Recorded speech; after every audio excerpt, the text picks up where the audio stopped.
अस्सलाम वालेकुम, बिस्मिल्लाहिर्रहमानिर्रहीम।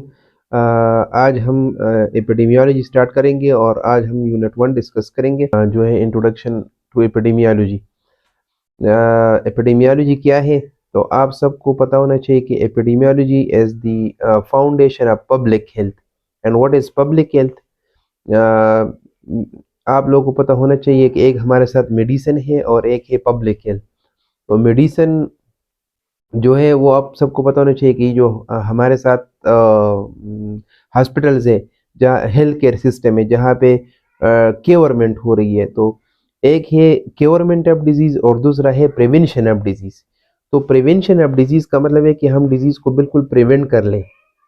जिस तरह डायबिटीज मिलाइटिस है, तो अगर हम कम्युनिटी के अंदर लोगों को एजुकेट कर ले कि उनका वेट नॉर्मल हो और उनकी डाइट ठीक हो, सब कुछ ठीक हो, तो वो डायबिटीज उनको डेवलप ही नहीं होगा। दूसरी साइड पे हॉस्पिटल में जो बंदे काम कर रहे, जो स्टाफ काम कर रहे, वहाँ पे कोई डायबिटिक पेशेंट आ जाते हैं, वो उनको ट्रीटमेंट प्रोवाइड कर रहे। तो एक है क्योरमेंट ऑफ डिजीज, ये मेडिसिन का काम है, हॉस्पिटल का काम है, जो जिसमें डॉक्टर्स और मेडिसिन, जो जिसको हम कहते हैं branch of medicine that deal with the curement of disease. And public health हमारे साथ है कि जिसमें हम प्रिवेंशन के ऊपर ज़्यादा फोकस करते, और क्योंकि प्रिवेंशन हमारे साथ कास्ट इफेक्टिव भी है और इस पर खर्चा भी कम आता है, और डिजीज़ की जो ट्रीटमेंट है वो श्योर नहीं है कि उससे बंदा ठीक हो जाएगा, लेकिन क्योंकि ये अनसर्टन है, प्रोग्नोसिस जो है ना वो अनसर्टन है, क्या वो बंदा ठीक होगा या ठीक नहीं होगा। लेकिन अगर हम प्रिवेंशन के ऊपर फोकस करेंगे तो एक डिजीज़ अगर किसी को बिल्कुल हो नहीं था, हो जाता नहीं है, किसी को बिल्कुल अगर डिजीज़ होता नहीं, तो ये जो है ना सबसे अच्छी चीज़ है। और पब्लिक हेल्थ का फोकस जो है ना वो प्रिवेंशन ऑफ डिजीज़ है। और एपिडेमियोलॉजी जो है ना, ये अब आप सबको पता होना चाहिए कि एपिडेमियोलॉजी ये पब्लिक हेल्थ की वो है, बैकबोन है, या जिस तरह आप इसको कह सकते हैं कि ये फाउंडेशन भी है पब्लिक हेल्थ की। तो एपिडेमियोलॉजी में हम ये चीज़ें, मेन पर्पस एपिडेमियोलॉजी का ये है कि हम डिजीज़ की मुख्तलिफ एस्पेक्ट को स्टडी कर लें। किस पर्पज़ के लिए? कि हम डिजीज़ को प्रिवेंट और कंट्रोल कर लें। मेन इसका मोटिव जो है ना एपिडेमियोलॉजी में ये होता है। तो ये हमारे आज की ऑब्जेक्टिव है कि हम पढ़ेंगे कि व्हाट इज़ एपिडेमियोलॉजी, एपिडेमियोलॉजी क्या है, फिर एपिडेमियोलॉजी के टाइप्स क्या है, और फिर एपिडेमियोलॉजी की यूजेस क्या है, और स्कोप ऑफ एपिडेमियोलॉजी क्या है। तो ये चीज़ें हम आज के लेक्चर में डिस्कस करेंगे। अब एपिडेमियोलॉजी का जो वर्ड है, इसका माना क्या है, लिटरल मीनिंग ऑफ एपिडेमियोलॉजी क्या है? तो ये बेसिकली हमारे साथ ग्रीक वर्ड ईपी, जिसका माना है कि अपान or among, and demos mean people are distinct, and logos mean study. So the study of what is upon the people. तो डिजीज जो है ना, आप सबको पता होना चाहिए कि डिजीज जो है ना लोगों के ऊपर ही आते हैं, पीपल्स के ऊपर डिजीज आते हैं, और डिजीज जो है ना वो लोग सफर हो जाते हैं। तो हम एपिडेमियोलॉजी के अंदर लोगों के ऊपर जो डिजीज या डिजीज या वो डिजीज उनको हो गया है, या वो डिजीज के लिए एट रिस्क है, तो ये चीज़ें हम एपिडेमियोलॉजी में स्टडी करते हैं। इसलिए यहाँ पे लिखा है कि it applies to human population, कि हम ह्यूमन पॉपुलेशन के अंदर स्टडी करेंगे कि उनको कौन सा डिजीज होने वाला है, या उसके रिस्क ज़्यादा है, या कोई डिजीज उनको हो गया है। तो ये सारी चीज़ें हम एपिडेमियोलॉजी में स्टडी करेंगे। ये कुछ इसकी जो है ना मुख्तलिफ डिफिनीशन है। ऑक्सफोर्ड इंग्लिश डिक्शनरी इसकी डिफिनीशन ये है कि ये हमारे साथ मेडिकल साइंसेस की वो ब्रांच है जो एपिडेमिक्स को ट्रीट करता है। लेकिन ये उन्होंने सिर्फ एपिडेमियोलॉजी का एक छोटा सा पार्ट जो है ना उन्होंने लिया है। एपिडेमियोलॉजी एक ब्रॉड साइंस है, वो हम सिर्फ हम एपिडेमिक्स को स्टडी नहीं करते। एपिडेमिक्स के अलावा और भी बहुत सी चीज़ें हैं जो हम एपिडेमियोलॉजी में स्टडी करते हैं। इसके अलावा ये जो कोलर एलएच है, वो कह रहे हैं कि एपिडेमियोलॉजी एपिडेमिक्स और इसकी प्रिवेंशन। लेकिन ये दोनों डेफिनेशन जो है ना, हाँ ये ज़रूरी है, ये बात ठीक है कि हम एपिडेमियोलॉजी में एपिडेमिक स्टडी करते हैं, लेकिन सिर्फ एपिडेमिक्स जो है ना वो फोकस नहीं है, इसके अलावा और भी बहुत सी चीज़ें हम एपिडेमियोलॉजी में स्टडी करते हैं। तो जो एपिडेमियोलॉजी की जो लेटेस्ट डिफिनीशन है WHO के मुताबिक, जो उसकी डिफिनीशन है वो है कि epidemiology is the study of distribution and determinant of health related states or events in a specified population and the application of this study to control of health problem। ये WHO की जो है ना comprehensive definition है, और इसमें distribution क्या है, इसमें डिटर्मिनेंट क्या है, ये सारी चीज़ें, और हेल्थ रिलेटेड स्टेट्स या इवेंट क्या है, तो ये आप लोगों को पता होना चाहिए। अब हेल्थ रिलेटेड स्टेट्स या इवेंट जो है ना, ये हमारे साथ है हेल्थ रिलेटेड स्टेट में, ये आपके साथ डिजीजेज है। अच्छा, एक चीज याद रख ले, एक डिजीज होता है और डिजीज के लिए या इस तरह हम डिसऑर्डर वगैरह, इलनेस, ये सारे टर्म, इसमें थोड़ा थोड़ा सा डिफरेंस है जो हम डिस्कस करेंगे इंशाल्लाह आगे के स्लाइड्स में। लेकिन ये डिजीज, डिसऑर्डर्स, इंजरी भी इसमें आ सकती है, सही है। तो ये सारी चीजें, ये हेल्थ रिलेटेड स्टेट्स और इवेंट्स है, ठीक है। इसकी पॉपुलेशन के अंदर हम इन चीजों की हम दो चीजें डिस्कस करते हैं, डिजीज है या डिसऑर्डर है या इलनेस है या इंजरी है। इसकी हम डिस्ट्रीब्यूशन स्टडी करते हैं और दूसरा चीज हम क्या स्टडी करते हैं, डिटर्मिनेंट। तो अब डिस्ट्रीब्यूशन क्या है, डिस्ट्रीब्यूशन का मतलब है कि ये डिजीज कौन से लोगों में है, हु, और ये डिजीज कौन सी इलाके में है, वियर, एंड व्हेन, ये डिजीज कब होता है। फॉर एग्जांपल टीबी है, तो हम ये देख लें कि टीबी किन लोगों में है, आया वो बच्चों में है या वो प्रेग्नेंट वुमेन के अंदर है या HIV पॉजिटिव पेशेंट के अंदर है। फिर वियर, उसकी ज्योग्राफिक लोकेशन क्या है, प्लेस। व्हेन, हु के लिए हम टर्म यूज करते हैं पर्सन, और वेयर के लिए हम यूज कर सकते हैं प्लेस, और व्हेन के लिए हम यूज करते हैं टाइम।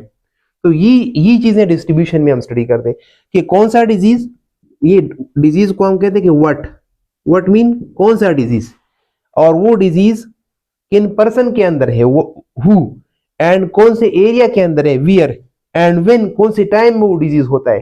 तो ये सारी चीजें अगर हम डिस्कस करने वाले, ये हम डिस्ट्रीब्यूशन के अंदर स्टडी करते हैं। डिजीजेस का हम डिस्ट्रीब्यूशन भी स्टडी करते हैं एपिडेमियोलॉजी में, और डिजीजेस का हम डिटर्मिनेंट भी स्टडी करते हैं। अब डिटर्मिनेंट क्या है, डिटर्मिनेंट मीन, इसमें फिर हम ये देखते हैं कि why and how disease, why and how, ये दो क्वेश्चन जो हम, इसका मतलब है कि हम डिजीज की रिस्क फैक्टर या काजेज हम स्टडी करते हैं कि ये डिजीज क्यों काज होता है। तो डिटर्मिनेंट में हम उस डिजीज की रिस्क फैक्टर या काजेज स्टडी करते हैं, और डिस्ट्रीब्यूशन में हम सिर्फ देखते हैं कि वो डिजीज पर्सन, प्लेस, टाइम में उसकी डिस्ट्रीब्यूशन कैसी है। तो बेसिकली ये दो चीजें जो एपिडेमियोलॉजी के डिफिनीशन में है, ये दोनों टाइप्स ऑफ एपिडेमियोलॉजी है। अगर आप डिस्ट्रीब्यूशन स्टडी करेंगे तो ये हम आगे डिस्कस करेंगे, ये हमारे साथ डिस्क्रिप्टिव एपिडेमियोलॉजी है, और अगर आप उसकी फिर काज मालूम करना चाहते हैं तो ये है एनालिटिक एपिडेमियोलॉजी। अच्छा, एक चीज याद रख ले कि अब एपिडेमियोलॉजी ये फर्स्ट लेक्चर है, और इसमें आपको पता होना चाहिए कि एक हमारे साथ होता है एक्सपोजर, एक होता है exposure, exposure mean risk factor, और एक होता है आउटकम, और आउटकम यूजुअली क्या होता है, डिजीज। तो एपिडेमियोलॉजी में हम इन दो चीजों की बात करेंगे कि एक्सपोजर और आउटकम। अगर एक बंदा एक्सपोज है तो आया उसको वो डिजीज हुआ है या नहीं हुआ है, तो एक्सपोजर और आउटकम। अब देखें, अगर आप सिर्फ एक्सपोजर की डिस्ट्रीब्यूशन भी आप मालूम कर सकते हैं, एक्सपोजर क्या है, स्मोकिंग है, तो आप स्मोकिंग देखना चाहते हैं कि ये स्मोकिंग कौन लोग स्मोकर है और कहाँ पे स्मोकर ज्यादा है, और ये साल के कौन सी टाइम में, या फॉर एग्जाम्पल ये कौन सी टाइम में स्मोकिंग ज्यादा करते हैं। फॉर एग्जाम्पल ये जब उनको कोई स्ट्रेस हो उस वक्त स्मोकिंग ज्यादा करते हैं, या उनको कोई फॉर एग्जाम्पल हॉस्टल में हो तो वो ज्यादा स्मोकिंग करते हैं, या तो ये मुख्तलिफ मेरा मकसद ये कि एक्सपोजर का भी आप डिस्ट्रीब्यूशन मालूम कर सकते हैं और आप आउटकम का भी डिस्ट्रीब्यूशन मालूम कर सकते हैं। आउटकम तो डिजीज है, तो हम अगर आप एक्सपोजर या आउटकम दोनों की डिस्ट्रीब्यूशन मालूम करना चाहते हैं तो ये आपका डिस्क्रिप्टिव एपिडेमियोलॉजी है। लेकिन अगर आप इस एक्सपोजर और आउटकम के आपस में रिलेशनशिप देखना चाहते हैं कि इस एक्सपोजर से ये डिजीज हुआ है, तो इसका मतलब है कि आप रेस्पेक्टर या काज मालूम करना चाहते हैं, तो ये आपके साथ हो गया डिटर्मिनेंट, और ये है एनालिटिक एपिडेमियोलॉजी। तो ये तकरीबन आगे जितनी भी हम एपिडेमियोलॉजी पढ़ेंगे उसके अंदर ये चीजें होंगे। तो अभी से आपको पता होना चाहिए कि एक्सपोजर और आउटकम, तो दो मेन चीजें एक्सपोजर और आउटकम। अगर आप सिर्फ डिस्क्राइब करें दोनों को तो ये डिस्क्रिप्टिव एपिडेमियोलॉजी, और अगर आप दोनों की रिलेशनशिप देखना चाहते हैं तो वो है एनालिटिक एपिडेमियोलॉजी। अच्छा, अब एपिडेमियोलॉजी ये ऑलरेडी वही चीज है कि epidemiology is the study of determinant, distribution and frequency of disease cases, कि कितने लोगों को वो डिजीज है। And epidemiology studies who gets disease and why. अब ये हु गेट डिजीज, तो ये आपके साथ वो डिस्ट्रीब्यूशन वाला पोर्शन है कि ये डिस्क्रिप्टिव पार्ट है कि किन बंदों को डिजीज हुआ है एंड व्हाई, और क्यों हुआ है, तो ये आपका एनालिटिक एपिडेमियोलॉजी होगी। And epidemiology studies sick and well people, ये कंपैरिजन पर्पस के लिए एपिडेमियोलॉजी में हम जो लोग बीमार हो गए उनके साथ कुछ वेल लोगों को भी हम स्टडी करते हैं, और हम ये मालूम करना चाहते हैं कि ये बंदा बीमार हो गया है और ये बीमार नहीं है, तो इन दोनों में क्या डिफरेंस था कि एक को डिजीज हुआ और दूसरे को डिजीज नहीं हुआ। One group got the disease and the other one are spared, mean कि उनको डिजीज नहीं हुआ है। तो उनको क्यों डिजीज नहीं हुए, वो फॉर एग्जांपल आपने दो ग्रुप ले लिए और एक ग्रुप को डिजीज हुआ है, टीबी हुआ है, दूसरे ग्रुप को नहीं हुआ है। तो जब आपने पूछ लिया और उसने इन्वेस्टिगेट किया तो आपको पता चला कि जिन लोगों को टीबी हुआ है उन्होंने बीसीजी की वैक्सीन नहीं लगाए, और जिनको टीबी हो गया है, जिनको नहीं हुआ है तो उन्होंने वैक्सीन लगाया है। मतलब जो वेल पीपल है उन्होंने बीसीजी की वैक्सीन लगाए है, और जो आपके साथ सिक पीपल है उन्होंने वैक्सीन नहीं लगाए। तो ये आपको जब आप उसको स्टडी करेंगे तो आपको पता चलेगा कि दोनों में क्रूशियल डिफरेंस ये कि एक ग्रुप आपके साथ वैक्सीनेटेड है और दूसरा वैक्सीनेटेड नहीं है। सम पीपल डिस्क्राइब, ये ऑलरेडी हमने डिस्कस किया कि ऑक्सफोर्ड इंग्लिश डिक्शनरी कह रहे हैं कि आपके साथ epidemiology is study of epidemics. And what is an epidemic, epidemic क्या है, तो an epidemic occurs when there are significantly more cases of the same disease than past experience would have predicted। अच्छा, पास्ट एक्सपीरियंस का word यहाँ पे use हुआ है कि पास्ट एक्सपीरियंस से ज्यादा केसेस आपके साथ। तो इस याद रख लें कि प्रेवेलेंस या नंबर ऑफ केसेस के बेस पे हम डिजीज की क्लासिफिकेशन करते हैं, ये आपको पता होना चाहिए। इसमें एक हमारे साथ है प्रेवेलेंस और केसेस ऑफ डिजीज, इसकी बेस पे हम डिजीजेस की क्लासिफिकेशन करते हैं। एक स्टार्ट में हमारे साथ है एंडेमिक डिजीज, एंडेमिक डिजीज। अच्छा, अब एंडेमिक डिजीज का मतलब है कि जब आपके साथ एक डिजीज यूजुअली एक इलाके में एक कांस्टेंट रेट से जो है ना वो उसके केसेस आते हैं। फॉर एग्जांपल मलेरिया है, मलेरिया के हर महीने हमारे साथ 5-10 केसेस आते हैं, तो 5 to 10 केसेस ऑफ मलेरिया जो हमारे साथ यूजुअल फ्रीक्वेंसी,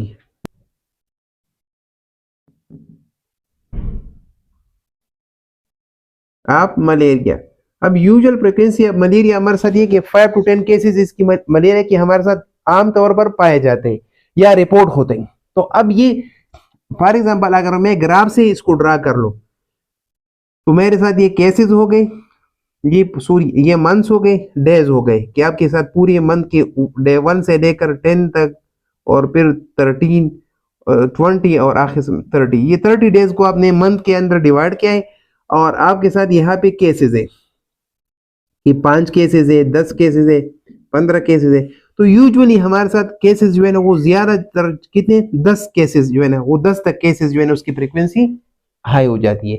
ये अब है usual frequency of disease in a population, इसको हम कहते हैं एंडेमिक डिजीज। और इसकी बहुत ज्यादा एग्जांपल है, मलेरिया भी पाकिस्तान में एंडेमिक है, इसके अलावा अब तकरीबन डेंगू जो है ना वो भी एंडेमिक हो गया है। बहुत से डिजीज ऐसे है कि पाकिस्तान में वो या हर एक एरिया के अंदर वो एंडेमिक लोकेशन की हम बात करेंगे कि कौन सी एरिया और उसमें वो डिजीज कॉमनली पाया जाता है, तो उसको हम कहते हैं कि ये एंडेमिक डिजीज है। अब याद रख ले, अगर इस तरह हो जाता है, व्हाट इज एपिडेमिक, दूसरा फिर क्या है, ये एंडेमिक है, दूसरा है एपिडेमिक। एपिडेमिक ये है कि आपके साथ जो यूजुअल फ्रीक्वेंसी थी वो यूजुअल फ्रीक्वेंसी डिस्टर्ब हो गई। पास्ट एक्सपीरियंस ये है अब कि आपके साथ 5 to 10 केसेस है, लेकिन अब आपके साथ थोड़े से टाइम में, अब देखिए वही एक महीना है और आपके साथ इसमें केसेस आ गए, आपके साथ केसेस जो है ना वो 100 केसेस आ गए,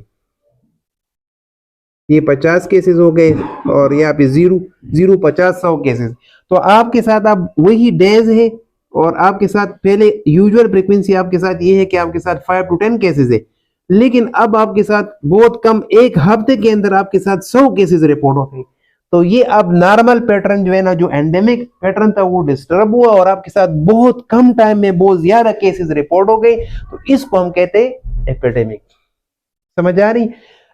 यही एंडेमिक यूजुअल फ्रीक्वेंसी, लेकिन यही यूजुअल पैटर्न या पास्ट एक्सपीरियंस जो है ना वो अगर डिस्टर्ब हो जाए और बहुत कम टाइम में आपके साथ बहुत ज्यादा केसेस आ जाए, उसको फिर हम कहते हैं एपिडेमिक। और ये एपिडेमिक थर्ड पे हमारे साथ है पेंडेमिक। अब पेंडेमिक क्या है? पेंडेमिक मीन कि यही एपिडेमिक अगर आपके साथ लार्ज स्केल हो, ये an epidemic of large scale. Large scale mean कि आपके साथ पूरा कंट्री, होल कंट्री, या आपके साथ पूरा बरियाजम, होल कॉन्टिनेंट, उसमें जब आपके साथ या पूरी वर्ल्ड के अंदर एक जिस तरह कोविड का आया कि पूरी दुनिया के अंदर जो है ना उसके केसेस आ गए और नॉर्मल फ्रीक्वेंसी से बहुत ज्यादा आ गए, तो उसको फिर हम कहते हैं पेंडेमिक डिजीज। पेंडेमिक वो डिजीज होता है जिसका एपिडेमिक आपके साथ लार्ज स्केल और मुख्तलिफ कंट्री के अंदर वो हर जगह पे पाए जाते, उसको हम कहते हैं पेंडेमिक डिजीज। अच्छा, तो तीन हमने डिस्कस की कि एंडेमिक क्या है, एपिडेमिक क्या है और पेंडेमिक क्या है। अब स्पोरोडिक क्या है? स्पोरोडिक का मतलब ये है कि स्पोरोडिक हमारे साथ वो कंडीशन है जिसमें हमारे साथ रेयर, बहुत कम केसेस है, रेयर केसेस और scattered scattered cases. For example एक केस आपके साथ चतराल में ही, एक केस आपके साथ बलूचिस्तान में है, एक केस आपके साथ पेशावर में है, और इन केसेस का आपस में कोई लिंक भी नहीं है। तो इस तरह की कोई डिजीज अगर हो जो बहुत कम केसेस हो और स्कैटर्ड हो, उसका जियोग्राफिक लोकेशन भी एक दूसरे से चेंज हो, तो उसको हम कहते हैं स्पोरोडिक नेचर। और फिफ्थ वन है एग्जोटिक। एग्जोटिक केसेस या एग्जोटिक उस कंडीशन को कहते हैं कि जब आपके साथ एक डिजीज जो है ना वो एक जगह पर ना हो और वो डिजीज जो है ना वो इन माइग्रेशन के साथ उस कंट्री में आ जाए। यूजुअली उस कंट्री के अंदर वो डिजीज मौजूद नहीं है। जिस तरह पोलियो के ऊपर कितना स्ट्रिक्टनेस है कि पाकिस्तान से कोई भी बंदा बाहर जा रहा है उसकी पोलियो जो है ना उसकी पोलियो टेस्ट होता है कि उसको कोई पोलियो इन्फेक्शन तो नहीं है। वो इसलिए कि पोलियो तकरीबन ऑलमोस्ट सारी दुनिया के से एरेडिकेटेड है और सिर्फ पाकिस्तान के अंदर और अफगानिस्तान के अंदर इसकी केसेस मौजूद है। तो इसलिए जब कोई भी बाहर जाते हैं उसकी स्क्रीनिंग होती है पोलियो के लिए, क्योंकि ये अगर किसी और कंट्री, फॉर एग्जाम्पल अब अमेरिका के अंदर पोलियो की पेशेंट नहीं है, पोलियो फ्री है, तो अगर अमेरिका के अंदर कोई पाकिस्तान से पोलियो जो है ना वो वापस लेके जाते उधर, तो इस कंडीशन को हम कहते हैं एक्सोटिक केसेस या एक्सोटिक नेचर ऑफ डिजीज। तो माइग्रेशन के साथ जब एक डिजीज एक कंट्री के अंदर आ जाते हैं उसको हम एक्सोटिक कहते हैं। और स्पोरोडिक आपको मैंने बता दिया कि ये रेयर डिजीज है। एंडेमिक आपके साथ यूजुअल फ्रीक्वेंसी है और एपिडेमिक आपके साथ जब बहुत ज्यादा केसेस बहुत कम टाइम में आ जाए, और यही एपिडेमिक अगर आपके साथ लार्ज स्केल पे और पूरी कंट्री अफेक्ट कर ले, उसको फिर हम कहते हैं पेंडेमिक। तो अब आप लोग को समझ आया होगा कि एपिडेमिक्स अगर when there are significantly more cases of the same disease than past experience। वो past experience मैंने आपको बता दिया कि वो past experience usually endemic nature को कहते हैं कि एंडेमिक उसका फॉर एग्जांपल 5 to 10 केसेस है और फिर आपके साथ बहुत ज्यादा कम टाइम में आपके साथ बहुत ज्यादा केसेस आ जाते हैं, तो पास्ट एक्सपीरियंस को वो उसे हट कर आपके साथ बहुत ज्यादा केसेस आ जाते, 5-10 केसेस के बजाय आपके साथ 100 केसेस आ जाते, तो उसको फिर हम कहते हैं एपिडेमिक। अच्छा, अब टाइप्स ऑफ एपिडेमियोलॉजी, तो मेनली आपके साथ एपिडेमियोलॉजी में दो टाइप्स है, एक डिस्क्रिप्टिव एपिडेमियोलॉजी है और एक एनालिटिक एपिडेमियोलॉजी। तो डिस्क्रिप्टिव एपिडेमियोलॉजी स्टडी करते हैं डिस्ट्रीब्यूशन को। डिस्ट्रीब्यूशन में हम फ्रीक्वेंसी ऑफ हेल्थ इवेंट को देखते हैं। फ्रीक्वेंसी मीन केसेस की कितने नंबर को हम देखते हैं, नंबर को कि टोटल पॉपुलेशन में आपके साथ कितने लोग टीबी के पेशेंट है, टोटल पॉपुलेशन में आपके साथ कितने लोग स्मोकर है, टोटल पॉपुलेशन में कितने लोग वैक्सीनेटेड है, टोटल पॉपुलेशन में कितने लोग हाइपरटेंसिव है। ये सारी चीजें अगर आप फ्रीक्वेंसी मालूम करते हैं और इसकी फिर हम डिस्ट्रीब्यूशन के अंदर पर्सन, टाइम, प्लेस देखते हैं कि कौन से लोगों में वो डिजीज है और कौन सी वक्त में वो डिजीज हो जाता है और उसका जियोग्राफिक लोकेशन क्या है। तो ये चीजें हम डिस्क्रिप्टिव एपिडेमियोलॉजी में स्टडी करते हैं। फिर एनालिटिक एपिडेमियोलॉजी में हमने डिस्कस किया कि हम डिटर्मिनेंट स्टडी करते हैं। तो डिटर्मिनेंट मीन कि हम काजेज और रिस्क फैक्टर के पीछे लगे होते हैं कि हम मालूम कर ले कि ये डिजीज व्हाई एंड हाउ, क्यों काज हो जाता है, and response to study hypothesis. Usually descriptive epidemiology में हमारे साथ हाइपोथेसिस डेवलप होते हैं। हाइपोथेसिस कैसे डेवलप होते हैं? फॉर एग्जांपल आपने देख लिया कि एक जगह है और वहां पे लोग बहुत ज्यादा स्मोकर हैं, स्मोकर्स जो है ना वो बहुत ज्यादा है, और जब आपने डिस्क्रिप्टिव एपिडेमियोलॉजी में देख लिया कि वहां पे स्मोकर जो है ना जो रिस्क फैक्टर है वो बहुत कॉमन है, फिर जब आपने पूछ लिया तो उस एरिया के अंदर आपके साथ लंग कैंसर के पेशेंट भी ज्यादा है। तो आपने दो चीजों की डिस्क्रिप्शन स्टडी की, आपने स्मोकर का भी आपने मालूम किया है, रेस्पेक्टर का, और लंग कैंसर का। अब अगर आप जितने स्मोकर्स हैं उनसे जब आप पूछ रहे हो उसमें से ज्यादा लंग कैंसर के पेशेंट है, तो आपको एक आइडिया मिल जाती है कि आई स्मोकिंग और लंग कैंसर के दरमियान कोई रिलेशनशिप है। तो ये जो एजम्पशन हम बनाते हैं इसको क्या कहते हैं, ये एजम्पशन इसको कहते हैं हाइपोथेसिस। तो आपके साथ डिस्क्रिप्टिव लेवल पे ये हाइपोथेसिस डेवलप होता है और इस हाइपोथेसिस को फिर हम टेस्ट करते हैं। यहाँ पे इसको हम ये चेक करते हैं कि आया वाकई स्मोकिंग की वजह से लंग कैंसर होता है कि नहीं। तो यहाँ पे हम उस हाइपोथेसिस को response to study hypothesis mean कि वहां पे जो एक्सपोजर और आउटकम के दरमियान जो रिलेशनशिप के बारे में हमने हाइपोथेसिस डेवलप किया था उस हाइपोथेसिस को हम यहाँ पे टेस्ट कर रहे हैं और रिलेशनशिप हम देख कि वाकई इन दोनों के दरमियान रिलेशनशिप है या नहीं है। And use various epidemiological methods, इसके लिए मुख्तलिफ स्टडी डिजाइन हम यूज करते हैं। Epidemiological method mean study design, और उस डिजाइन के थ्रू हम रिसर्च कंडक्ट करते हैं और उसमें फिर हम मालूम करते हैं कि ये काज है या नहीं है। तो यहाँ पे हम टेस्टिंग हाइपोथेसिस टेस्ट करते हैं, टेस्टिंग ऑफ हाइपोथेसिस। जो हाइपोथेसिस हमारे साथ यहाँ पे डेवलप हो जाता है उसको फिर हम टेस्ट करते हैं। अच्छा, डिजीज स्पेसिफिक एपिडेमियोलॉजी ये मेन चीज है। फिर लेकिन अगर आप सिर्फ डिजीज के बारे में, अब देखिए मैंने आपको बता दिया कि यहाँ पे हम रेस्पेक्टर का भी आप जो है ना, या वैक्सीनेशन कवरेज आप मालूम करना चाहते हैं तो वैक्सीनेशन कवरेज भी आप जो है ना डिस्क्रिप्टिव एपिडेमियोलॉजी में कर सकते हैं। लेकिन जब हम डिजीज स्पेसिफिक एपिडेमियोलॉजी करते हैं तो उसमें फिर हम किसी खास डिजीज को टारगेट करेंगे कि टीबी की जो एपिडेमियोलॉजी की है, जिस तरह आप लोग प्रेजेंटेशन वगैरह बनाते हैं और उसमें हम लिखते हैं कि एपिडेमियोलॉजी ऑफ टीबी, और उसमें फिर आप लिखते हैं कि टीबी की इतनी न्यू केसेस है और इतना इसका प्रेवेलेंस है, तो उसको फिर हम डिजीज स्पेसिफिक एपिडेमियोलॉजी कहते हैं, या हेल्थ स्पेसिफिक या इंजरी स्पेसिफिक, वो आप उसी के मुताबिक जो है ना लिखते हैं। और जब इन चीजों को हम अप्लाई करते हैं किस पर्पस के लिए, कि हम डिजीजेस को प्रिवेंट और कंट्रोल कर ले, तो उसको फिर हम कहते हैं अप्लाइड एपिडेमियोलॉजी। तो मेनली आपके साथ टाइप्स दो हैं, डिस्क्रिप्टिव एपिडेमियोलॉजी और एनालिटिक एपिडेमियोलॉजी। लेकिन इसको अगर आप डिजीज में स्पेसिफाई करते तो उसको फिर हम डिजीज स्पेसिफिक एपिडेमियोलॉजी कहते हैं। और अगर इन दोनों को अगर आप एप्लीकेशन इसकी करते और डिजीज प्रिवेंशन पर्पस के लिए आप यूज करते तो उसको फिर हम अप्लाइड एपिडेमियोलॉजी कहते हैं। डिस्क्रिप्टिव एपिडेमियोलॉजी ऑलरेडी हमने डिस्कस किया कि examine the distribution of disease in a population and observing the basic feature of its distribution. उसकी हम जो है ना डिस्ट्रीब्यूशन का देखते हैं in term of time, place and person. और यहाँ पे हम जो मुख्तलिफ स्टडी डिजाइन यूज कर सकते हैं, याद रख लें कि डिस्क्रिप्टिव एपिडेमियोलॉजी और एनालिटिक एपिडेमियोलॉजी ये यहाँ पे जो हम इन्वेस्टिगेशन करते हैं उस इन्वेस्टिगेशन, ये बेसिकली रिसर्च है। एपिडेमियोलॉजिकल इन्वेस्टिगेशन क्या है, ये रिसर्च है। कोई भी आपके साथ एपिडेमियोलॉजिकल इन्वेस्टिगेशन है, और एपिडेमियोलॉजिकल इन्वेस्टिगेशन ये है कि या आप डिस्क्रिप्शन स्टडी करते हैं या आप रिलेशनशिप स्टडी करते हैं।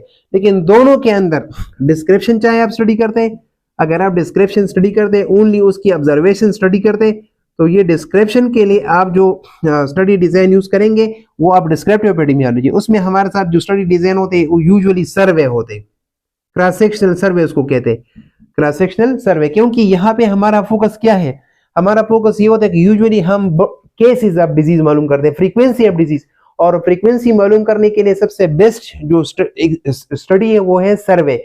कि हम सर्वे करते हैं और लोगों से पूछते हैं कि आपको ये डिजीज है या नहीं है, या आप स्मोकर हो या नहीं, या आपने वैक्सीन लगाया है या नहीं।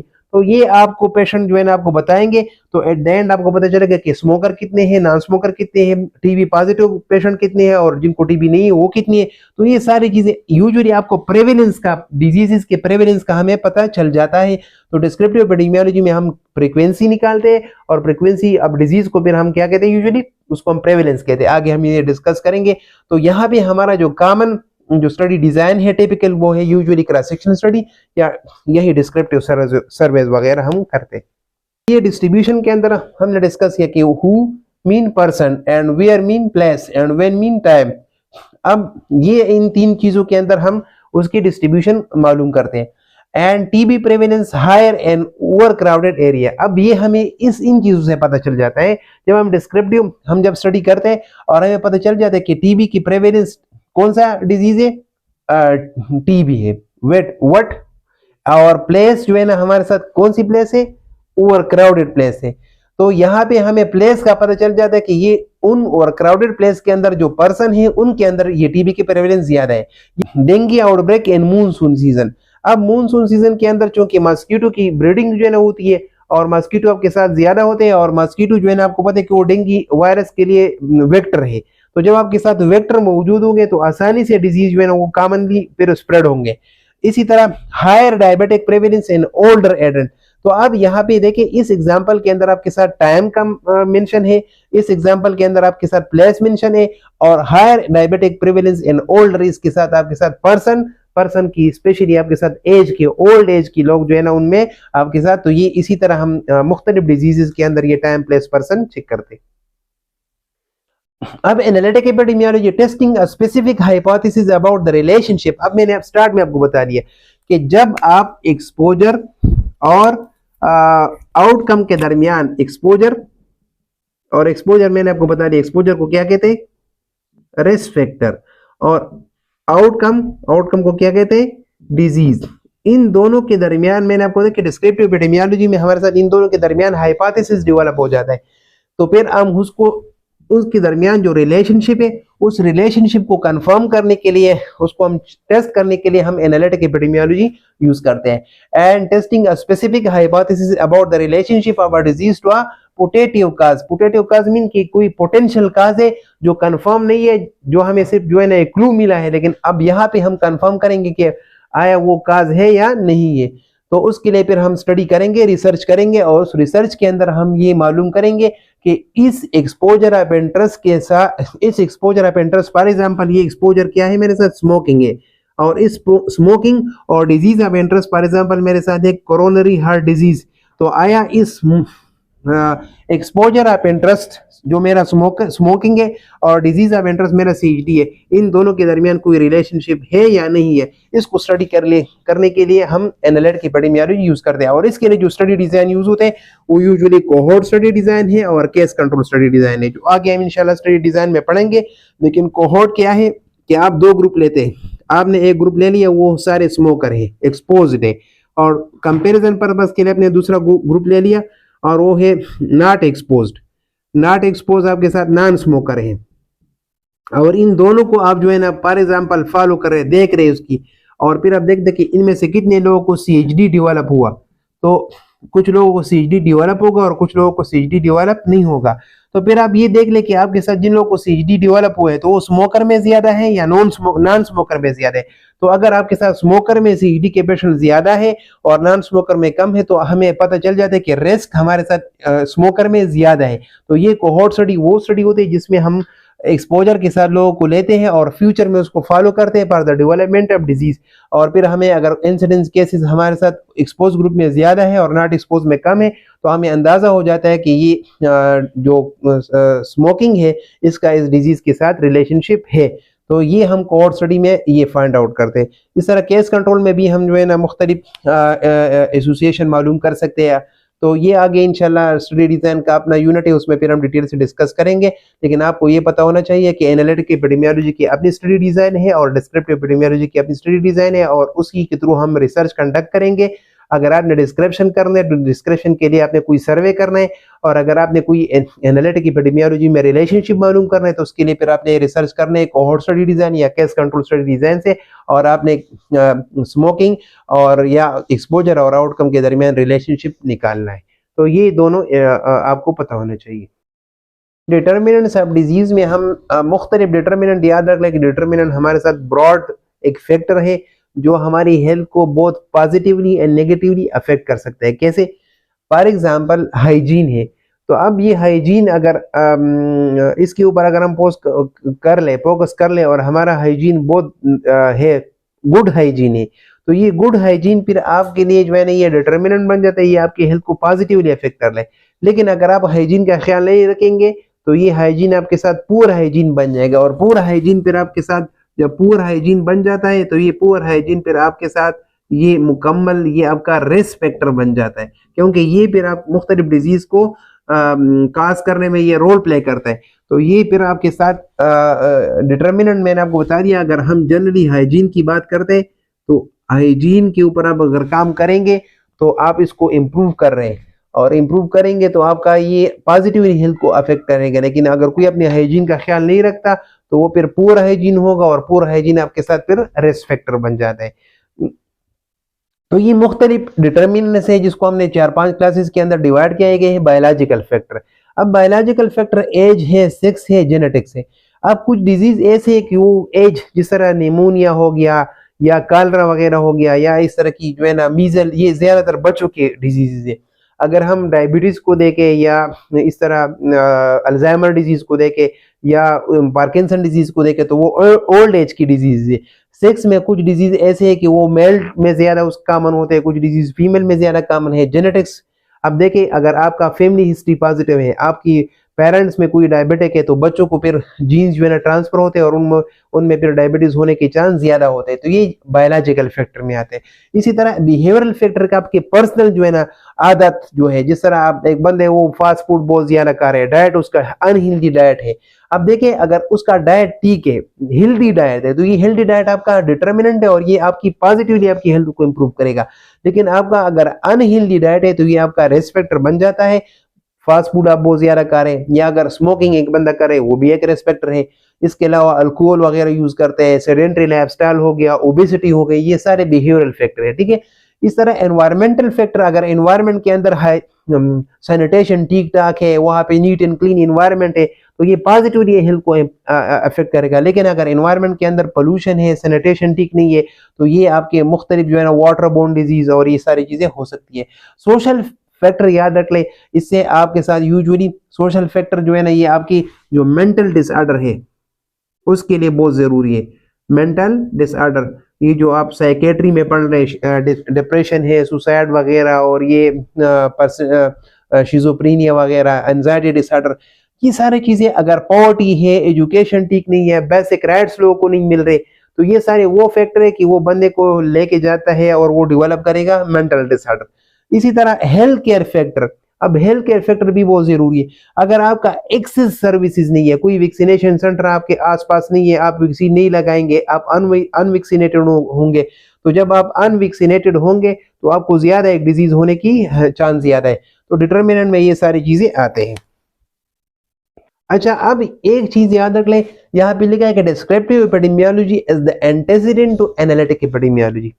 अब ये पॉसिबल ही नहीं है कि आप डिस्क्रिप्टिव एपिडेमियोलॉजी आपने नहीं की है और आप एनालिटिक एपिडेमियोलॉजी स्टडी कर ले। डिस्क्रिप्टिव एपिडेमियोलॉजी पहले करेंगे, वो बेस है, और उससे जो आपको इंफॉर्मेशन मिल जाते हैं उसी के बेस पे फिर आप एनालिटिक एपिडेमियोलॉजी करेंगे। जिस तरह हम एंटेसिडेंट की बात करते हैं, एंटेसिडेंट तो आप सबको पता है कि एंटेसिडेंट्स पेरेंट्स को कहते हैं।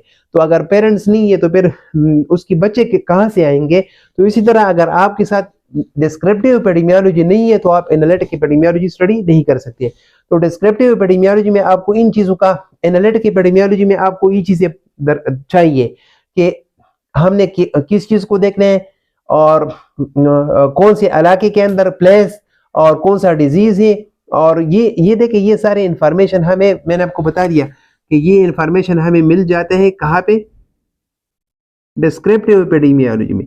तो जब इस डिस्क्रिप्टिव एपिडेमियोलॉजी में ये चीजें आपको मिल जाती है और हाइपोथेसिस के साथ डेवलप हो जाते हैं, तो उस हाइपोथेसिस को फिर स्टडी करने के लिए हम एनालिटिक एपिडेमियोलॉजी करेंगे। तो इसलिए सबसे पहले आपको डिस्क्रिप्टिव एपिडेमियोलॉजी, वियर और व्हाट और ये हाइपोथेसिस डेवलपमेंट, ये सब कुछ डिस्क्रिप्टिव एपिडेमियोलॉजी में होती है, और ये चीजें हमें डिस्क्रिप्टिव एपिडेमियोलॉजी से मिलेंगे तो तब हम उस पर एनालिटिक एपिडेमियोलॉजी स्टडी करेंगे। तो यहाँ पे लिखा है कि ये सारे information, these information are obtained from descriptive epidemiology, ये इंफॉर्मेशन हमें डिस्क्रिप्टिव एपिडेमियोलॉजी से हासिल होते हैं, और उसी के बेस पे फिर हम जो है ना एनालिटिक एपिडेमियोलॉजी कर सकते हैं। तो इसलिए लिखा है कि descriptive epidemiology is the antecedent to analytic epidemiology. अब डिस्क्रिप्टिव एपिडेमियोलॉजी में वही चीजें है, टाइम, प्लेस, पर्सन, और इसको हम डिस्कस करेंगे कि टाइम में क्या है, पर्सन है तो पर्सन मीन हु। अब उस पर्सन का, जिस बंदे को डिजीज हुआ है, उसका एज क्या है, आया वो डिजीज, वो यंग एज में डिजीज का मन है या ओल्ड एज में, वो मेल है या फीमेल है, और उसकी एथनिसिटी, वो फॉर एग्जांपल चाइनीज है या वो बंदा एशियन है, तो ये इसी बेस पे भी एथनिसिटी भी आपके साथ पर्सन से रिलेटेड है। जेनेटिक प्रेडिस्पोजिशन हमने डिस्कस किया कि आया उसके कोई जो है ना पेरेंट्स को वो डिजीज तो नहीं था, तो मतलब ये कि अगर पेरेंट्स में भी वो डिजीज है तो ये बंदा जेनेटिकली प्रेडिस्पोज है। और कंकरेंट डिजीज का मतलब ये है कि आप उस बंदे के अंदर पहले से कोई डिजीज चल रहा है, तो जब पहले से बॉडी में कोई डिजीज हो तो हमारा इम्यून सिस्टम ऑलरेडी कंप्रोमाइज हो जाता है। और कंप्रोमाइज इम्यून सिस्टम जिन लोगों के होते हैं तो कंप्रोमाइज इम्यून सिस्टम वाले लोगों को डिजीज होने के चांसेस फिर ज्यादा होते हैं। डाइट, एक्सरसाइज, स्मोकिंग, उन बंदे की डाइट हेल्दी है हेल्दी नहीं है, वो एक्सरसाइज कर रहे हैं कि नहीं कर रहे, ये पर्सनल जो है ना उसकी कैरेक्टरिस्टिक है, वो स्मोकर वगैरह है या नहीं है, तो ये सारी चीजें हमने देखने हैं। इसके अलावा रिस्क टेकिंग बिहेवियर, ये वन वीडिंग और इस तरह बगैर हेलमेट की गाड़ी चलाना, ये इंजरीज वगैरह के लिए ये आपके साथ एड्रेस करता है उस बंदे को, तो ये आपके साथ। इसके अलावा पर्सन की सोशो इकोनॉमिक स्टेटस, अगर वो फॉर एग्जांपल अच्छा कमाता है, उसके पास पैसे है, तो वो अच्छा खाएगा, अच्छा पिएगा और उसके सब कुछ होंगे, तो इसलिए सोशो इकोनॉमिक स्टेटस भी जो है ना वो अक्सर जो है ना ऐसे डिजीज कुछ है जिस तरह निमोनिया वगैरह हो गया या कॉलरा वगैरह हो गया, अगर ये सारे जो है ना ये सोशो इकोनॉमिक स्टेटस के साथ इनके रिलेशन है। लेकिन ये जरूरी नहीं है, कुछ बीमारियां ऐसे हैं कि वो जो है ना वो अच्छे सोशो इकोनॉमिक स्टेटस के लोगों को भी हो सकते हैं, जिस तरह डायबिटीज वगैरह हो गया या एमआई हो गया। तो मतलब ये हम पर्सन की सोशो इकोनॉमिक स्टेटस कुछ हद तक जो है ना सोशो इकोनॉमिक स्टेटस जो है ना वो हेल्थ से उसका रिलेशनशिप है, लेकिन उसके बाद वो रिश्ता खत्म हो जाता है। तो अगर आपकी फॉर एग्जांपल डाइट की हद तक अच्छा डाइट, अच्छा कपड़ा और अच्छा खाना, ये आपकी सोशो इकोनॉमिक स्टेटस के साथ लिंक करता है, लेकिन ये कुछ वक्त के बाद फिर ये रिलेशनशिप खत्म हो जाते हैं। एजुकेशन है, एजुकेटेड लोगों में अवेयरनेस ज्यादा होता है तो उसमें फिर डिजीज होने की रिस्क कम होता है as compare to uneducated. Occupation, कुछ लोग ऐसे हैं कि वो ऐसे प्रोफेशन में काम करते जिस तरह माइन में कोई बंदा काम कर रहा है, तो वो माइन या रेडिएशन को वो लोग एक्सपोज है, तो उनमें फिर डिजीज होने के चांस ज्यादा होते हैं। फिर प्लेस है, तो ये जियोग्राफिक प्लेस है कि जहां भी वो डिजीज होते हैं तो वहां पे agents, for example dengue virus वहां पे मौजूद है कि नहीं है, या वो खास बैक्टीरिया उधर है या नहीं है, या वेक्टर्स, जो वेक्टर्स है मॉस्किटोज वगैरह वो उधर है कि नहीं है, क्लाइमेट, उस एरिया का क्लाइमेट कैसा है, और जियोलॉजी मीन की उसके अर्थ के अंदर कोई मिनरल्स वगैरह ऐसे है, या जिस तरह अब हम देखेंगे कि ये जो कुछ एरिया ऐसे जहाँ पे मुख्तलिफ यूरेनियम वगैरह या इस तरह की जो मेटल्स वगैरह होते, तो उन एरियाज के अंदर फिर रेडिएशन वगैरह ज्यादा होते हैं और उन लोगों को कैंसर होने की चांसेस ज्यादा होते हैं। तो ये प्लेस से रिलेटेड है। पॉपुलेशन डेंसिटी के अर्बन एरिया के अंदर लोग बहुत ज्यादा ओवर क्राउडेड होता है, और जो रूरल एरिया है वहाँ पे लोगों के घर एक दूसरे से दूर दूर होते हैं, तो उसमें पॉपुलेशन डेंसिटी कम होती है, तो फिर वहाँ पे ट्रांसमिशन ऑफ डिजीज कम होती है, और डेंस एरिया के अंदर जो है ना आसानी से डिजीज जो है ना वो ट्रांसफर हो सकते हैं। इकोनॉमिक डेवलपमेंट, अगर लोग अच्छे काम, जॉब उनकी है, सब कुछ है, तो ये भी उस प्लेस के साथ है कि अच्छा खाएंगे, अच्छा पियेंगे, तो डिजीज होने की चांस फिर कम हो सकती है। न्यूट्रिशनल प्रैक्टिसेस, अगर अच्छे न्यूट्रिशनल प्रैक्टिसेस है, वो प्योर जो है ना खाना खाते हैं और वो फॉर एग्जांपल नेचुरल फूड वगैरह यूज करते हैं, तो उनमें फिर डिजीज के रिस्क। लेकिन अगर वो सारे फास्ट फूड यूज करते हैं और इस तरह की रिस्क की फूड यूज करते हैं, तो उसमें डिजीज। इस तरह मेडिकल प्रैक्टिसेस के एक एरिया के मेडिकल प्रैक्टिसेस कैसे, अब कुछ लोग ऐसे हैं कि वो जो है ना घरों के अंदर डिलीवरी हो जाती है और उनकी फिर जो है ना बच्चों को जब वो अम्बलाइकस उसको काट लेते, तो उसकी हाइजीन का वो ख्याल नहीं रखते, उनकी अपनी प्रैक्टिसेस होते हैं, तो वो किसी अनस्टीराइल जो है ना छुरी से या नाइफ से जो है ना उसको काट लेते, तो उसमें फिर इन्फेक्शन के रिस्क ज्यादा होते हैं। तो ये जो मेडिकल प्रैक्टिसेस है, ये भी किसी लोकेशन के साथ, ये प्लेस के साथ इसकी रिलेशनशिप है, और ये भी आपके हेल्थ स्टेटस को अफेक्ट कर सकता है। इस तरह टाइम है, तो टाइम मीन कैलेंडर टाइम, कि आपके साथ वो डिजीज विंटर जनवरी में वो डिजीज के केसेस ज्यादा है, या नवंबर में उसकी केसेस ज्यादा है, या कोई भी जो है ना मंथ जो है ना उसमें उसके केसेस ज्यादा है, तो ये भी टाइम से डिजीज का टाइम कौन सा है। और टाइम सेंस एंड इवेंट, ये ड्यूरेशन ऑफ डिजीज है कि वो डिजीज कितने सालों से है, वो एक्यूट नेचर का डिजीज है या वो क्रॉनिक नेचर का डिजीज है, तो ये ड्यूरेशन।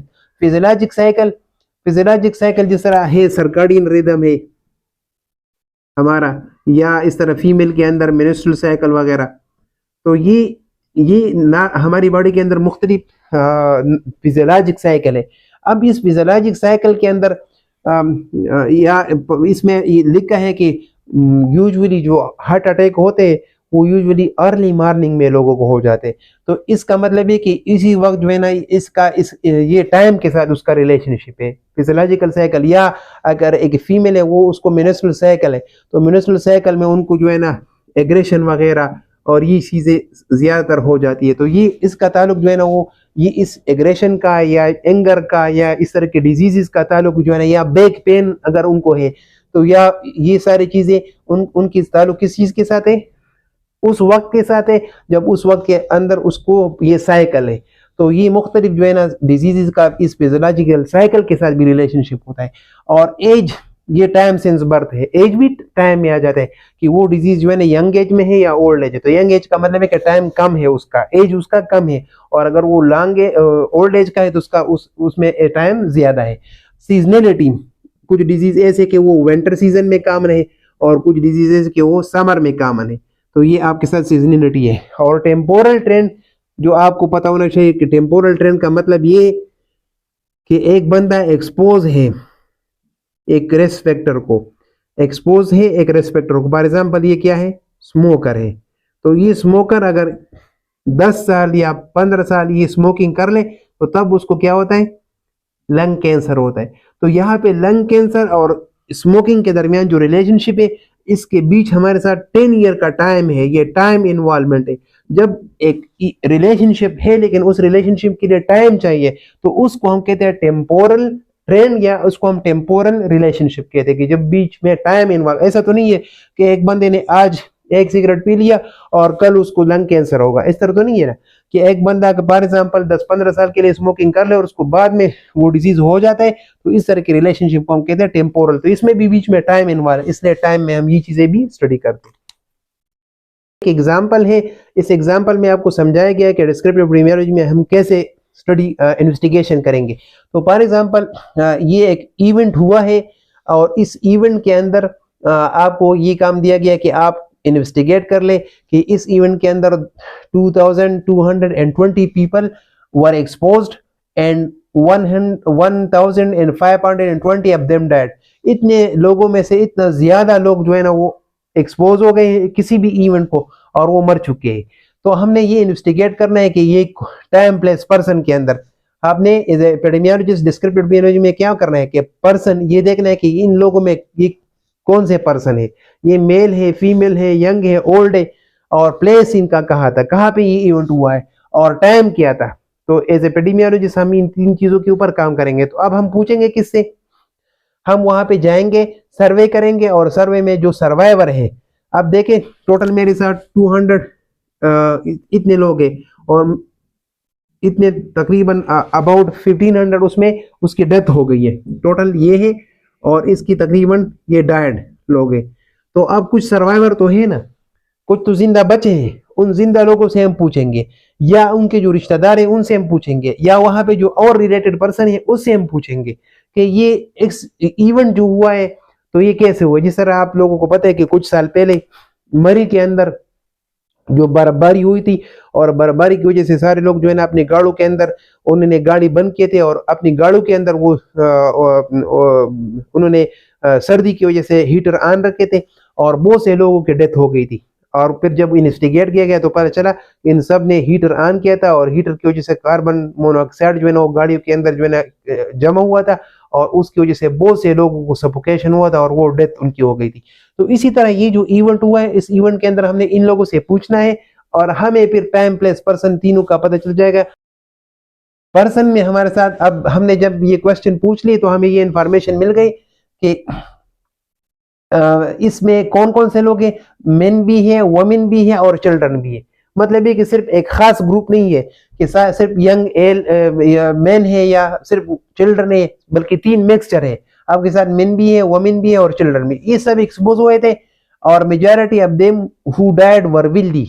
हाँ, अब सोशो इकोनॉमिक स्टेटस उसका ये था कि वो सारे वेल्दी लोग थे और उनका एज जो है ना यंग थे सारे, young mean between 18 to 50 years when compare to survivor. तो ये आपको, ये हमने पर्सन के बारे में डिस्क्राइब किया। फिर हमने जब प्लेस के बारे में पूछ लिया तो इनका प्लेस क्या था, all those expose were with in one block of one another and the climate was too cold. ये किसी होटल के अंदर, किसी कोल्ड एरिया के अंदर विजिट पे गए थे और वहां पे ये एक ही होटल के एक ही ब्लॉक के अंदर इन सबका स्टे था। तो जहां पे उनका स्टे था उनका टेम्परेचर बहुत ज्यादा कम था, कोल्ड टेम्परेचर था। और टाइम क्या था, मिड अप्रैल, और अप्रैल में ये हुआ था ये इवेंट, टाइम ये है। And people died with in hours of the precipitating exposure. अब ये जो एक्सपोजर हुआ है ये बेसिकली कोल्ड को हुआ है, कोल्ड टेम्परेचर की वजह से सब लोग, इतना कोल्ड टेम्परेचर था कि इस टेम्परेचर की वजह से बहुत कम टाइम में हमारे साथ इतने लोगों की डेथ हो गई। तो हमने जब इसको एक्सप्लोर किया तो हमें पर्सन का भी पता चला, प्लेस का भी पता चला और हमें टाइम का भी पता चला। इसी तरह हम डिस्क्रिप्टिव एपिडेमियोलॉजी में कोई भी इवेंट हो जाते हैं तो हम इसको इसी तरह एक्सप्लोर करेंगे। अब एपिडेमियोलॉजिकल एक्टिविटीज जो है डिस्क्रिप्टिव एपिडेमियोलॉजी में पर्सन, प्लेस, टाइम, ये हमने डिस्कस किया। इसकी हम डिस्ट्रीब्यूशन देखते हैं। डेमोग्राफिक डिस्ट्रीब्यूशन, क्या आपके साथ डेमोग्राफिक मीन कि कौन से एरिया, और जियोग्राफिक डिस्ट्रीब्यूशन, जियोग्राफिक डिस्ट्रीब्यूशन फिर ये कि वहां की जियोग्राफी कैसी है, वो आपके साथ अर्बन है, रूरल है, ये है।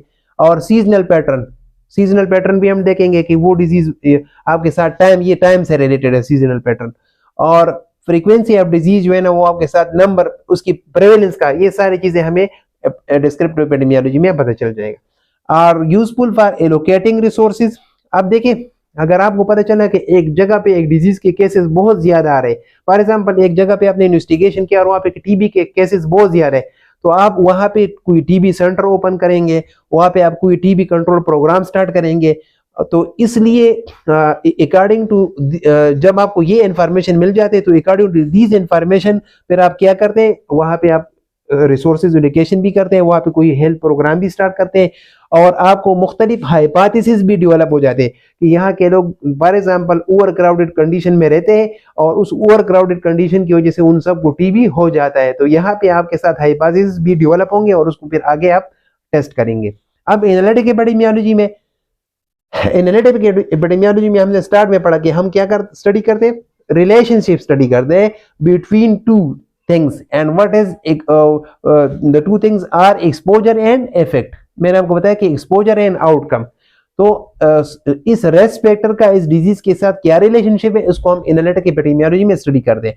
और इसके बारे में जो हमारे साथ यहाँ पे हम डिटर्मिनेंट को स्टडी करते हैं, काजेस को स्टडी करते हैं, और वो हाइपोथेसिस जो हमारे साथ डिस्क्रिप्टिव एपिडेमियोलॉजी में डेवलप हो गई उन हाइपोथेसिस को यहाँ पे हम टेस्ट करते हैं। अब एनालिटिक एपिडेमियोलॉजी में हम ये तीन चीजें स्टडी करते हैं।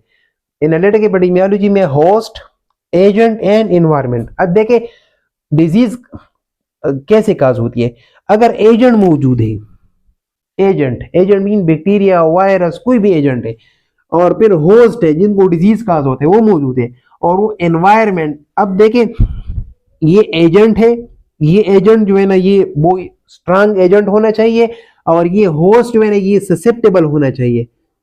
ससेप्टेबल मीन कि ये कमजोर है, इसका इम्यून सिस्टम डाउन है, इसका न्यूट्रिशनल स्टेटस ठीक नहीं है, इसको HIV है।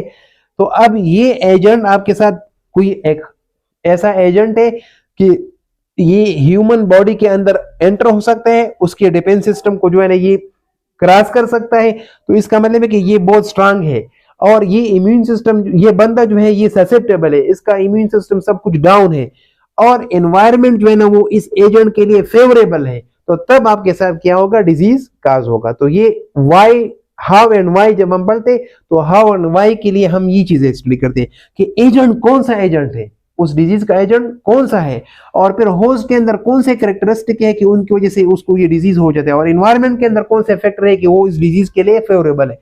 तो इसलिए ये तीन चीजें हम एनालिटिक एपिडेमियोलॉजी में स्टडी करते हैं। अब एजेंट में हम स्टडी करते हैं कि आ रहा है वो एजेंट आपके साथ कोई, सिर्फ हम एजेंट हमारे साथ सिर्फ माइक्रोब्स नहीं है।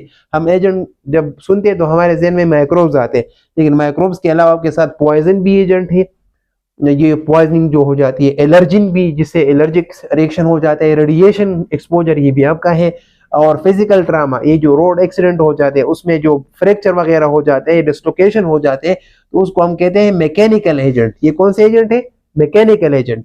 और माइक्रोब्स आपके साथ बायोलॉजिकल एजेंट्स हैं। और साइकोलॉजिकल एक्सपीरियंस जो है ना, ये इसको सोशल एजेंट कहते हैं। ये कौन सा एजेंट है? Social agent. बहुत ज्यादा एक्सट्रीम कोई ग्रीफ वगैरह, कोई बंदा बहुत ज्यादा सैड है और या किसी की जो है ना कोई नियर एंड डियर वन की डेथ हो जाती है, तो ये सारे एक्सपीरियंसेस जो है ना, ये क्या है, इसको सोशल एजेंट्स कहते हैं। माइक्रोज बायोलॉजिकल एजेंट है और फिजिकल ट्रामा मैकेनिकल एजेंट है, और ये रेडिएशन आपके साथ फिजिकल एजेंट में आता है। Radiation, noise, pollution, extreme temperature, ये सारे फिजिकल एजेंट्स हैं। एलर्जन और ये पॉइजन, ये सारे केमिकल एजेंट्स हैं। इसको क्या कहते हैं? Chemical agents. तो एजेंट्स आगे हम डिस्कस करेंगे। तो एजेंट्स मुख्तलिफ किस्म, केमिकल एजेंट्स हो गए, फिजिकल एजेंट हो गए, मैकेनिकल एजेंट हो गए, biological agent and social agents. फिर होस्ट के अंदर देखें, ये होस्ट की फैक्टर है कि उसका जेनेटिक मेकअप कैसा है। अगर उसकी फैमिली हिस्ट्री पॉजिटिव है, या उसका इम्यून सिस्टम कंप्रोमाइज है, या वो ओल्ड एज का है या यंग एज का है, young age and old age both, ये ऐसे एज है कि वो बंदा एट रिस्क होता है डिजीज के लिए, आसानी से वो डिजीज डेवलप कर सकता है। एंड पर्सनल बिहेवियर, स्मोकर है, अल्कोहल यूज करता है, ये उस बंदे को ज्यादा डिजीज के लिए एट रिस्क करते हैं। न्यूट्रिशनल स्टेटस उसका ठीक नहीं है। तो ये सारे कैरेक्टरिस्टिक होस्ट से रिलेटेड है जो डिजीज को काज करने में हेल्प करते हैं। इसी तरह एनवायरमेंट के अंदर, एनवायरमेंटल फैक्टर में आपके साथ ये है कि वहां पे अगर कोई ओवर क्राउडिंग है, या अब एटमॉस्फेयर के अंदर ऐसा अब क्लाइमेट है, क्लाइमेट इसमें आता है, या इसमें आपके साथ जो है ना रेनी सीजन वगैरह आते हैं, मूनसून वगैरह, तो ये सारी चीजें इस तरह है कि वो एनवायरनमेंट से रिलेटेड है। और उसमें अगर वो उस एनवायरनमेंट के अंदर उस एजेंट के लिए कोई जो है ना अपॉर्चुनिटी है कि वो ब्रीड कर ले, और उसकी जो है ना वो एजेंट उस वक्त जो है ना वो, या अगर एक बैक्टीरिया है और वो आपके साथ जिस तरह फीमेल जो है रिप्रोडक्टिव ट्रैक है, फीमेल रिप्रोडक्टिव ट्रैक के अंदर एसिडिक एनवायरनमेंट के लिए एक बैक्टीरिया, एसिडोपेलस बैक्टीरिया, तो अब उस बैक्टीरिया के लिए एसिडिक एनवायरनमेंट चाहिए। अगर वो एसिडिक एनवायरनमेंट है तो उस एसिडिक एनवायरनमेंट के अंदर वो ग्रो करेगा और वो डिजीज काज करेगा। या जो हमारी एनवायरनमेंट सिर्फ ये नहीं है कि external environment, both external environment and internal environment. अब जो बैक्टीरिया है टेटनस की बैक्टीरिया, क्लस्ट्रिडियम टेटनाई, उस बैक्टीरिया को जब एनेरोबिक एनवायरनमेंट मिल जाते हैं, वो उसके अंदर जो है ना वो ग्रो कर लेता है, और जब इस तरह ऊन बन जाते हैं जिसमें ब्लड फ्लो कम हो और एनेरोबिक एनवायरनमेंट हो, तो उसमें वो ग्रो करते हैं और वो टेटनस काज करते हैं। तो ये सारी चीजें एनवायरनमेंट से रिलेटेड है कि आया वो एनवायरनमेंट उस एजेंट के लिए फेवरेबल है, या उस एनवायरनमेंट के अंदर क्राउडिंग है, या उस एनवायरनमेंट के अंदर मोड ऑफ कम्युनिकेशन के लिए चैनल मौजूद है। जिस तरह फॉर एग्जाम्पल एक डिजीज है, वो ट्रांसफर होता है एक बंदे से वेक्टर के थ्रू, जिस तरह मलेरिया है, डेंगू है, चिकनगुनिया है, ये सारा डिजीजेस जो है ना वो वेक्टर्स के थ्रू ट्रांसफर होते हैं। तो अगर एक जगह पे ये वेक्टर मौजूद है, या वेकल मौजूद है, या रिजर्वायर मौजूद है, वेक्टर आपको पता है कि यूजुअली ये मॉस्किटो वगैरह ये सारे वेक्टर्स हैं। व्हीकल आपके साथ ये नॉन सर्जिकल जो चीजें, नॉन लिविंग जो चीजें है, जिसमें जो मैकेनिकली ट्रांसफर करता है। व्हीकल मीन मैकेनिकली, ये मैकेनिकली फॉर एग्जाम्पल एक मच्छर है, और उस मच्छर की पाव के साथ कोई जो है ना बैक्टीरिया लग जाते हैं, और वो फिर खुराक पे बैठ जाते हैं और उधर से फिर कोई यूज कर लेते हैं, तो ये एज ए व्हीकल काम करते हैं। लेकिन वेक्टर ये होता है कि वो चीज जो है ना उसकी बॉडी की लाइफ साइकिल का हिस्सा बन जाता है। जिस तरह प्लाज्मोडियम है, अब प्लाज्मोडियम देखे, प्लाज्मोडियम मलेरिया को काज करता है, लेकिन ये प्लाज्मोडियम जो है ना आपको पता है कि ये उसकी बॉडी के अंदर एंटर हो जाता है, सक करते हैं, मॉस्किटोज को सक कर लेते हैं प्लाज्मोडियम की मिरोजाइट्स को, और फिर वो जो है ना उसकी बॉडी के अंदर कन्वर्ट होता है स्पोरोजाइट में, और वो स्पोरोजाइट फॉर्म में फिर दूसरे बंदे को जो है ना वो इंजेक्ट कर लेता है। तो जब वो एजेंट उसकी बॉडी के अंदर चला जाता है और उसको फिर जो है ना वो दूसरे बंदे में ट्रांसफर करता है, ये वेक्टर है।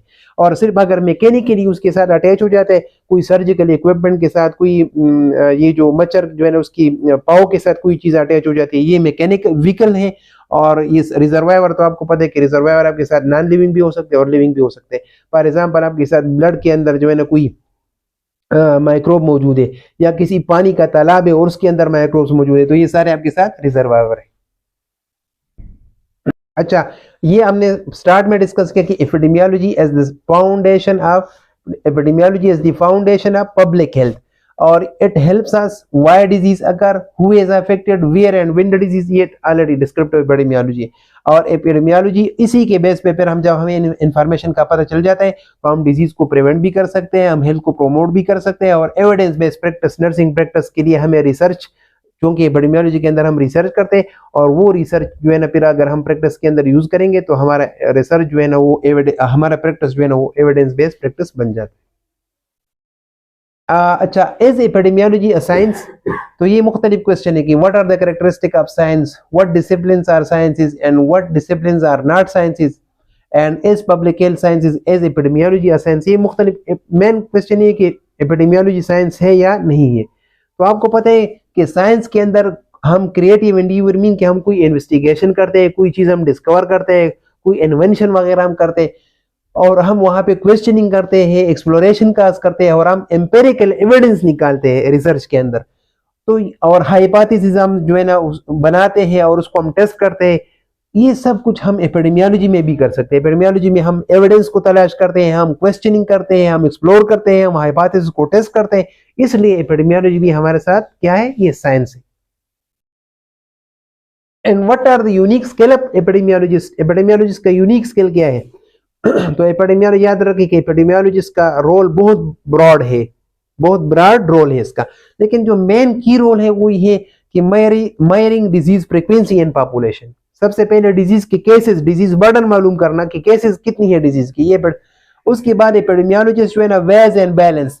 वेज एंड बैलेंस का मतलब याद रख ले कि ये जरूरी नहीं है कि आप जो है ना जो केस निकाले उसको हम फिर जो है ना उसमें जो बायस जो एरर वगैरह होता है उसको हम निकालेंगे, केयरफुली हम देखेंगे और उससे हम जो है ना ऐसा नहीं है कि हम जो है ना कोई गलत तरीके से जो है ना हम इन्वेस्टिगेशन कर ले और हम हेल्दी लोगों को भी काउंट कर ले। तो सिर्फ और सिर्फ डिजीज फ्रीक्वेंसी मालूम करना है, बल्कि उसको फिर वेज एंड बैलेंस का मतलब ये कि उसे हम जो है ना कोई बायस कोई एरर हमने किया उसको हम निकालेंगे और उसी के बेस पे फिर हम contrast and compares. Contrast and compares का मतलब है कि फिर हम ये फॉर एग्जांपल आपने किसी डिजीज का प्रेवलेंस मालूम किया कि 2025 में आपके साथ टीबी के केसेस कितने हैं। अब टीबी के केसेस आपने निकाले कि ये मेरे साथ सब कुछ आपने जब कंफर्म किया तो आपको पता चले कि 500 केसेस है मेरे साथ और कहाँ पे है, फॉर एग्जांपल पेशावर में है। अब ये आपने टीबी का प्रेवलेंस निकाला 2025 में, फिर हम इसको कंपेयर एंड कंट्रास्ट कैसे कर सकते हैं? तो कंपेयर एंड कंट्रास्ट हम दो तरीकों पे कर सकते हैं। एक हम पेशावर ही के अंदर 2024 के साथ कंपेयर कर सकते हैं कि 2024 के अंदर टीबी केसेस कितने थे और अब ये ज्यादा हो गए या कम हो गए। तो ये हम across the time period mean कि हम टाइम पीरियड में भी ये कंपैरिजन कर सकते हैं और हम ये कंपैरिजन जो है ना स्पेस के थ्रू भी कर सकते हैं। स्पेस मीन अक्रॉस स्पेस कि हम पेशावर का कंपेयर कर ले किसी और एरिया के साथ, मर्दान के साथ, या पेशावर का हम कराची के साथ कंपेयर कर ले कि कराची में कितने केसेस है और पेशावर में कितने केसेस है। तो ये अक्रॉस स्पेस है और अक्रॉस टाइम भी हम कर सकते हैं। तो ये कंपेरिजन का, अब इन चीजों के लिए हम क्या करते हैं, ये कंपैरिजन जब हम करते हैं तो उस कंपैरिजन के लिए हम मुख्तलिफ रेट्स निकालते हैं और रेट्स क्या है? For example prevalence rate, prevalence भी रेट है ना, और वो प्रेवेलेंस रेट मैंने आपको बताया कि हमने टीबी का निकाला। तो ये प्रेवेलेंस रेट, और प्रेवेलेंस रेट क्या होता है, उसमें दो चीजें, एक आपके साथ इवेंट होता है और एक होता है population at risk. Event and population at risk कैसे? कोई भी रेट जब आप निकालेंगे तो रेट में आपके साथ दो चीजें हैं, ऊपर आपके साथ इवेंट्स होंगे और नीचे आपके साथ पॉपुलेशन एट रिस्क होगा, पॉपुलेशन एट रिस्क। अब मैंने कौन सा रेट निकालना है? प्रेवेलेंस रेट मैंने निकालना है, पीआर प्रेवेलेंस रेट। तो इवेंट मेरे साथ क्या है? फॉर एग्जांपल टीबी केसेस कहाँ पे है? इन पेशावर, और कब? इन 2025। ये मेरा इवेंट हो गए। इवेंट मेरे साथ क्या है? TB cases in Peshawar in 2025। और मेरे साथ पॉपुलेशन एट रिस्क में क्या है? पीपल ऑफ पेशावर या population of Peshawar, population of Peshawar in 2025।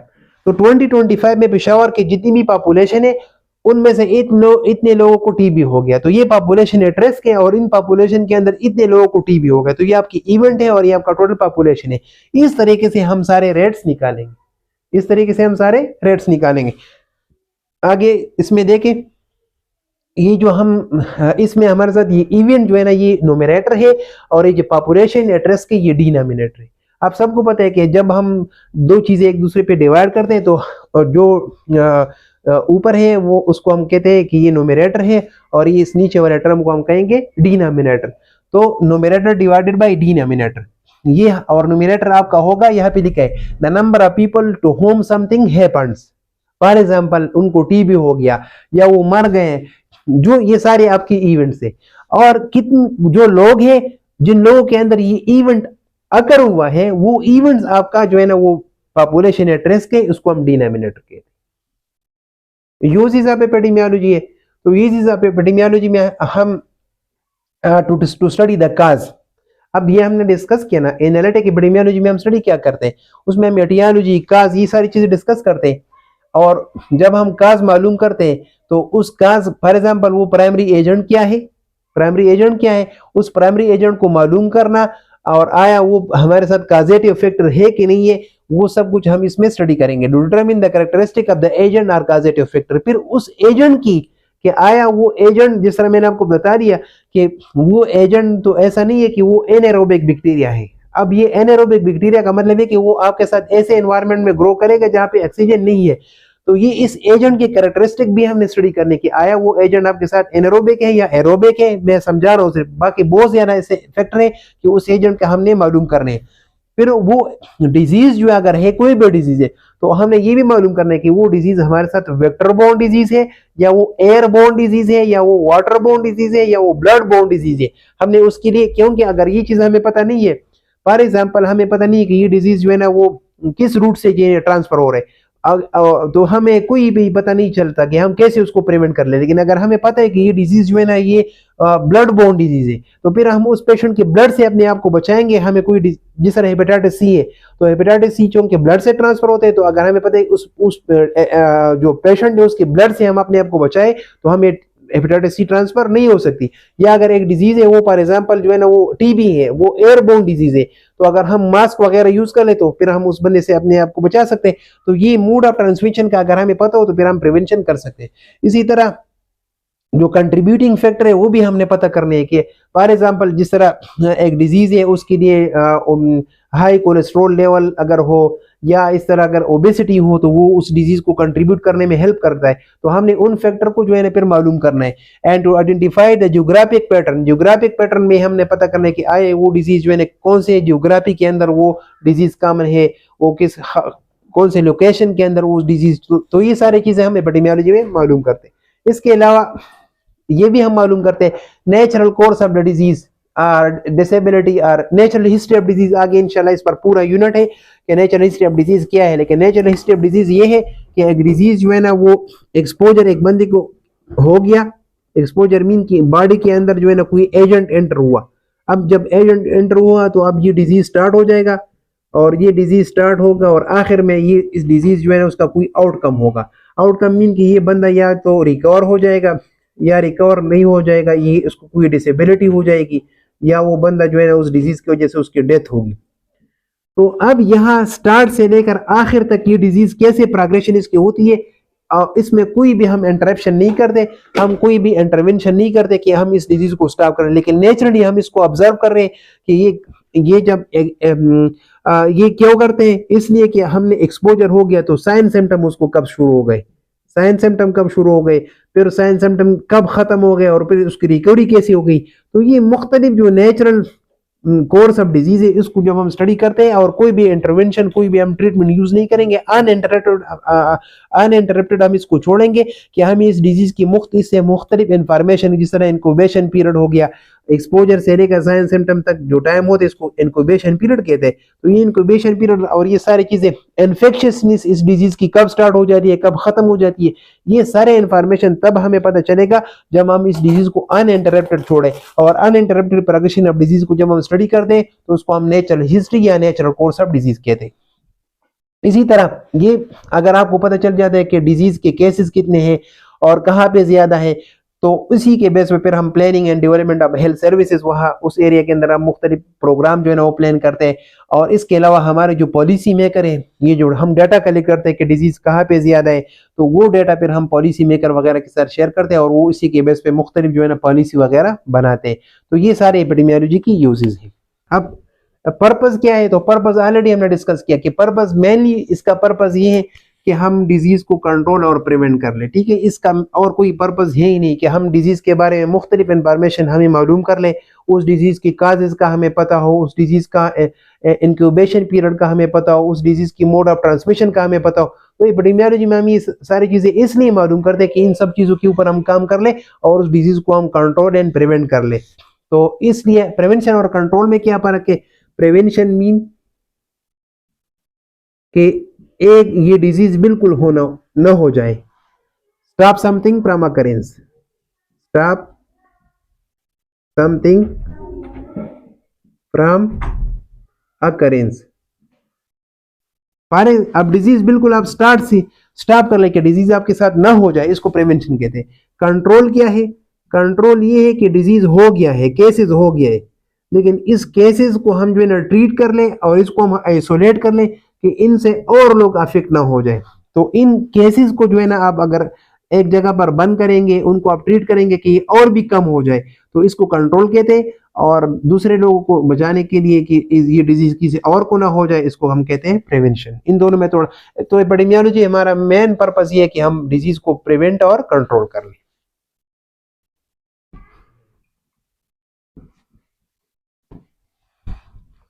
अच्छा, लास्ट टॉपिक अब क्या है कि स्कोप ऑफ एपिडेमियोलॉजी।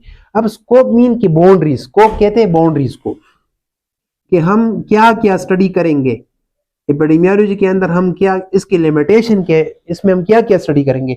तो याद रख ले, एपिडेमियोलॉजी बहुत ज्यादा एक वास्ट डिसिप्लिन है। इसमें disease prevention, health promotion, health care planning, policy development, research, education, ये सारी चीजें इसमें हम कवर करते हैं। ये भी कम है। इसके अलावा मैंने आपको बता दें कि एक कोई रेयर डिजीज आपके साथ आ जाते हैं, उस रेयर डिजीज के बारे में किसी को भी इंफॉर्मेशन नहीं है। फॉर एग्जांपल कोविड आ गया 2019 में, जब कोविड आ गया तो कोविड-19 का किसी को पता नहीं था कि ये क्या है, ये कैसे ट्रांसफर होता है।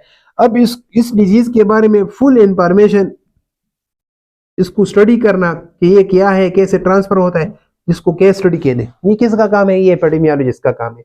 और यहां से लेकर फिर प्रिवेंशन और प्रमोशन और हेल्थ केयर प्लानिंग और पॉलिसी बनाना कि आपने ये पॉलिसी कि आपने आइसोलेट करना है पेशेंट को, या आपने मास्क यूज करना है, या वैक्सीन आपने लगाने, ये सारी चीजें जो है ना, और यहाँ पे रिसर्च करना है, ये सब के सब जो है ना एपिडेमियोलॉजी का स्कोप है। बल्कि इससे भी ज्यादा और भी बहुत सारी चीजें जो आगे इंशाल्लाह बाकी के लेक्चर में डिस्कवर करेंगे। तो एपिडेमियोलॉजी आप सिंपल आपको पता होना चाहिए कि it is a vast discipline, और इसकी जो है ना बाउंड्री जो है ना बहुत ज्यादा वसी है, और इसमें हम बहुत सी चीजों को स्टडी करते हैं। इसके साथ आप लोग का ये लेक्चर खत्म हुआ। अगर कोई क्वेश्चन है तो आप लोग पूछ सकते हैं।